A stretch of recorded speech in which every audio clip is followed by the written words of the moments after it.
Today's Evening First Alert Weather Show is brought to you by Bresky Siding.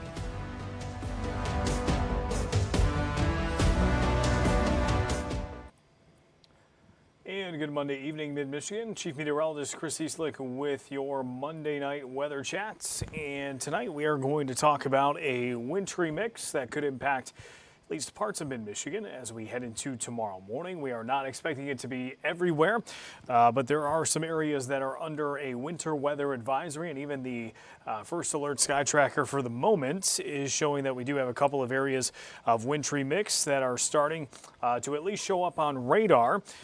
Before we get started, let's see, we've got about 63 people on tonight, and I'm sure we'll have more joining along the way.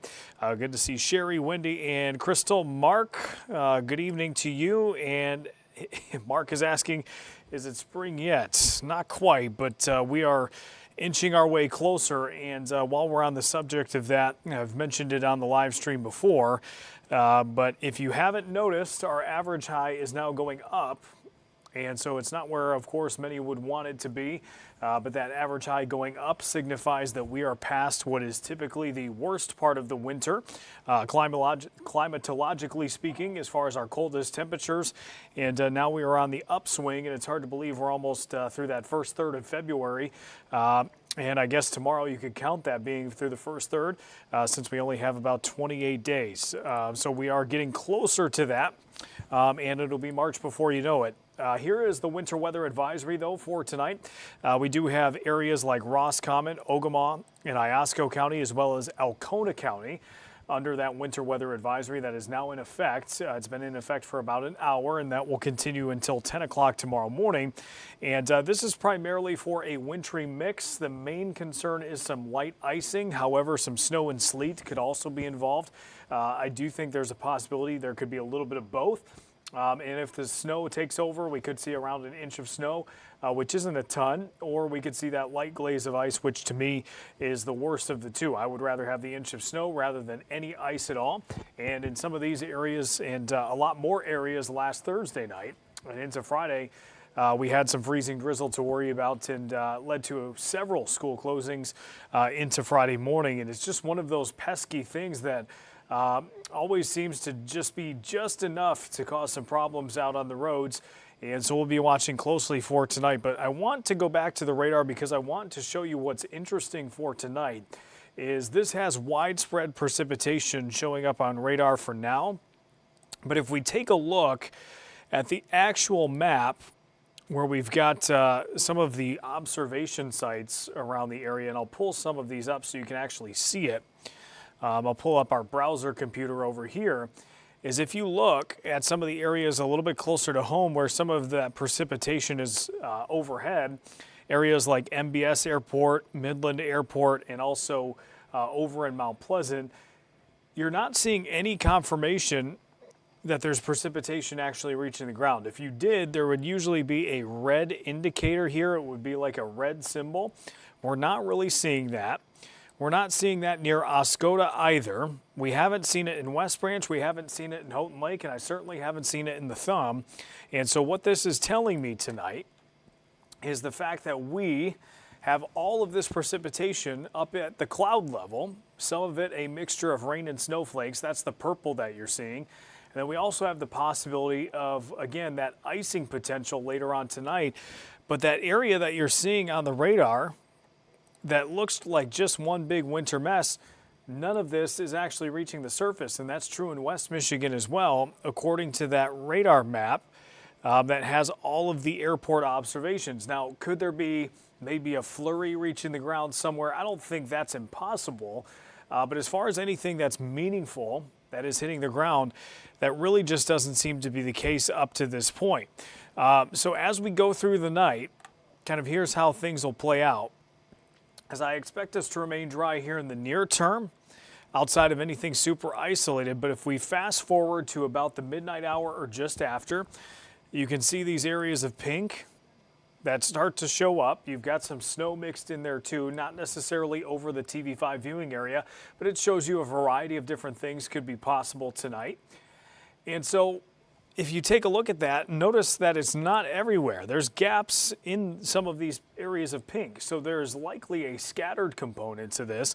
We're not talking about a ton of liquid precipitation to begin with. This system doesn't have a lot of moisture to work with already, let alone enough moisture to really get to the ground. So I think it's possible we see some of these areas of winter mix overnight, but I don't necessarily think this is a repeat of last Thursday and Friday.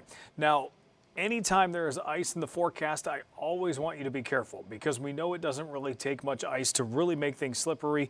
We've been through freezing drizzle several times already this winter in addition to snow, and I think that's enough to pay attention to. But also the amount of time that this lingers, it really doesn't hang out for very long. And so by the time we get back to tomorrow morning, most of it seems like it's over and done with as we go through the first part of your Tuesday. And so I want you to pay attention to this. If you're in our northern counties, you're under a winter weather advisory for a reason. But I also think this one could be pretty minor compared to some of the other ones that we have had so far this year. And there's also a slight chance that by the time this system gets underway, the better moisture could end up being ultimately to the north anyway and not cause as many problems for us tomorrow morning. So there is a chance that this advisory could be a little bit more precautionary than anything. So if you're asking me about any school closures or things like that, I will never say never. Anytime there's a chance for a little icing in the morning. But do I think this is necessarily the same as last week? I do not. And you'll also notice that take a look at some of these temperatures that eventually show up by 12 o'clock. By lunchtime and even a few hours before, we're already starting to rise above freezing, and we're not just at 33. These temperatures are getting into the mid-30s tomorrow. And I think there's potential they could even sneak into the upper 30s at times if you pause at 2:30. Saginaw's at 37, Flint's at 37. Could we get close to 40 in some areas tomorrow? I don't think it's impossible that a place like Flint could actually touch 40 tomorrow. So I think even if we have some icy roads here and there tomorrow morning, I don't think the problem sticks around very long. When you combine some of these rapidly warming temperatures tomorrow, plus any road treatments that might be ongoing as well. And so I think this could certainly be a lot worse. There is the potential we could see some scattered snow showers into the latter half of the day. These are not expected to be heavy. I think these are more of a nuisance than anything. And then they just fizzle out into Wednesday morning, and we're back to just dry conditions early Wednesday. If I flip over to the ice predictor here, there's only about a couple hundredths of an inch expected. Some of that may try to go down into Huron County, but Huron County, you're not even included in the advisory. I think that speaks volumes. So I don't think this will be anything for Huron County compared to what you dealt with last Friday night, where you had the winds that are blowing all around. You had those blizzard-like conditions, plus that winter weather advisory that came out at about midnight for some lake effect bands that all of a sudden came out of almost nowhere. There wasn't really a lot of forecast data until it actually happened that we were expecting lake effect snow to really be a big thing going into Friday night and early Saturday. So you combine that with some of the wind that we had Friday night, and you really had a nasty situation in some of those thumb communities as we started the weekend. So this, again, I don't want to diminish this, but a few hundredths of an inch of ice, we're not going to be talking about widespread power outages or anything like that. I think this is just going to be a potential nuisance on the morning drive tomorrow. We'll get through it, and then we're pretty much done for the week. If you look at the 7-day, there's really not a ton. We've got this chance. We've got maybe a few flurries on Wednesday, but Thursday and Friday look dry. The weekends on Saturday looks dry for now. Sunday, I included a very small chance for snow. There's one model that has an area of snow moving through the state. The rest of them are much further to the south, and so I didn't think there was any reason to put anything higher than a 20 this weekend. It's possible that we could see that system move through, but I don't think it's the most likely scenario. So don't be surprised if that 20 for Sunday ends up disappearing. So it appears that not only are we getting a break from some of the bitterly cold temperatures this week, it's still cold, but much better than we've been doing. But we also have the chance to maybe get a break from some of the winter weather too. And for those of you who may have watched our live stream last week, we had the airborne angler on. Marty Saliga, and he was talking about how some of his favorite ice fishing conditions are with weeks like this, where you don't have to necessarily just go crazy with bundling up, and you actually get a chance to, enjoy yourself out there on the really good ice that we have. Of course, you always want to make sure you're treating every ice day the same and using precautions, but we should be able to hold a lot of that ice structure even with some warmer temperatures this week. It will diminish a little bit, but I don't think we're going to be to a critical point, at least not right away. So we'll see what happens with that. Richard asks, do you think the roads will be bad in Midland for tomorrow? Richard, I think the main concern is to the north. I'd be careful tomorrow morning just to be on the safe side if the roads are wet and they have that little shine on them. But it's very possible Midland might not see anything tonight. I really think there's a possibility it could be locked up in our northern counties or potentially even north of there. So I think it's a lower chance the further south you go. So I wouldn't necessarily say that Midland's at the top of my list for being concerned, at least at this point. Now we'll see what happens as we go throughout the night. If that changes, we'll of course have everything for you tomorrow morning and any updates on that. Let's just take a quick look at the wind. I do think tomorrow could be a little breezier than today. Not so much in the morning. Seems like we've got some gusts near 20 miles per hour or so early in the day. Likely picking up a little bit more in the afternoon. Could see some gusts, I think, between about 30 and 35, maybe more of a localized basis. Anywhere you see sort of that red shading is kind of those gusts that are around 30 or higher. And so it's not for everybody. Certainly not the windiest day that we've had recently. May see a brief flare-up into Wednesday. Looks like another breezy day Wednesday itself, but this isn't even close to the worst day we've had with wind. So I think this week is, again, more of a nuisance than anything. I've been using that word a lot, but that's kind of what it boils down to. It just really doesn't seem like there's too much that's severe. If we can get past tomorrow morning, I think we'll be in pretty good shape the rest of the week. And Lori makes a good comment here. Lori London, no single digits this week. Your wind chills, I don't expect to really fall below zero much this week. I think a lot of the time the wind is going to keep wind chills that are probably above zero most of the time. Maybe brief dips here and there. But as far as anything else, I don't necessarily think we're going to touch zero or go below for much of this week, if at all. Maxine says, my Pleasant ice. I'm going to assume, Maxine, that you mean Mount Pleasant ice. I don't think a ton there. Again, we're talking maybe a few hundredths, if anything. So there's a lot to like about this forecast as we go through this week. Your highs tomorrow, again, make this a very quick issue if it is even an issue tomorrow morning. Most areas in the middle to upper 30s. And again, don't be deceived by the radar tonight. It might be playing tricks on you. It looks like we've got some of that winter precipitation overhead, but again, not really seeing much actually hitting ground level at this time. But yeah, I mean, that's really what it is tonight. No major systems this week. Derek's getting out the swim trunks, he says. I've been in shorts. It's what I do, though. It felt a little bit better today. I'm sure it'll feel better later this week. No problem, Sherry. Valentine's Day, mid-30s, upper 30s, I think.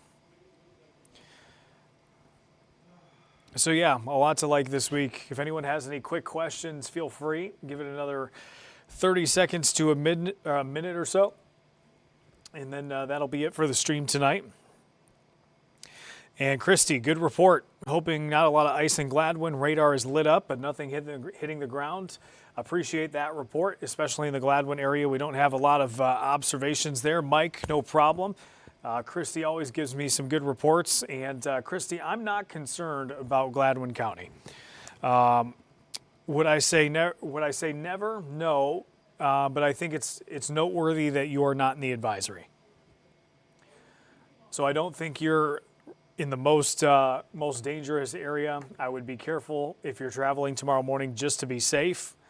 But I would be surprised if Gladwin County sees anything significant. Cheryl, can I get my poor car washed? Yes, you can. Because even if we see wet weather tonight, I don't think it's going to be a ton. I washed my car just the other day. It was overdue. Had to get some of that salt off. I hate this time of year when everything turns to slush, and I know it's going to get worse later this week as we warm up. I don't mind snow. I don't even mind the cold. I hate slush. It just makes everything gross. Wet garage, wet floor mats in the garage, just everything. Hate slush. For those of you who have dogs, wet dogs, just nothing great about slush. Sherry, I will take the warm weather. I am over the cold temperatures. Yeah, I think we've hit that point in the year where even people who tolerate winter are ready to move on.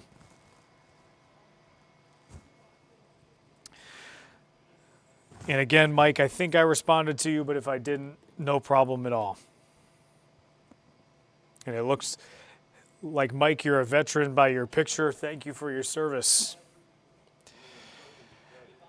So if anything changes as we go throughout tonight, if for some reason we start seeing, and Lori, you're right, give the road commission a little bit of a break too. If we have any advisories that are issued overnight or late tonight, we will of course update you on those if anything changes. Similar to last Thursday, again, we got through that night with no advisories up until about 9 o'clock, and then the Weather Service in Gaylord issued some, I would say right as we started our 10 o'clock newscast, because it was clear that drizzle was going to be more of a problem that night, and it ended up being that way.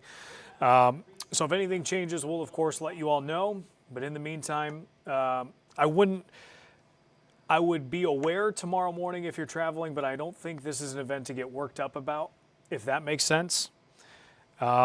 I don't necessarily think this is going to keep you inside all day. I don't think this is something that you need to be terribly nervous about.